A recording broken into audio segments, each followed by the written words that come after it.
चलें, ये good news है, लॉकडाउन में नरमी कर दी गई है, लॉकडाउन बरकरार है, ये जहन में रखें।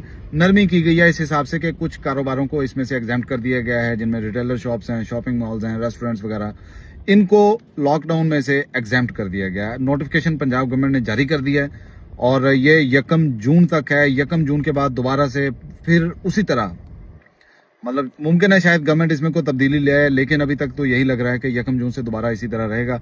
लेकिन फिलहाल के लिए, क्योंकि ईद का दिन आपको पता है, ईद का सीजन चल रहा है बल्कि, और कारोबार लेट नाइट तक काम कर रहे हैं सारे, तो वो बहुत बुरी तरह मुतासिर हो रहे थे इसकी वजह से।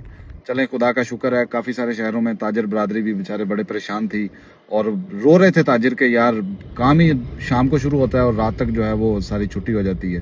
तो इसकी वजह से फिर गवर्नमेंट ने नोटिफिकेशन जारी कर दिया है कि चलें, ईद के दिनों में या ईद का सीज़न आपका अच्छा लग जाए, और ईद के बाद दोबारा 1 जून तक अगर आपने हरमुज़ ना खुली तो फिर ये दोबारा 1 जून से उसी तरह हो जाएगा जिस तरह 8 बजे और 10 बजे वाला सिस्टम था।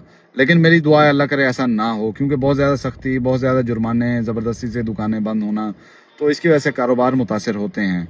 अल्लाह से दुआ है कि आपके कारोबार, हमारे कारोबार दोबारा से उसी हालत पे आ जाएं, उसी डगर पे आ जाएं जैसे पहले जा रहे थे। Thank you.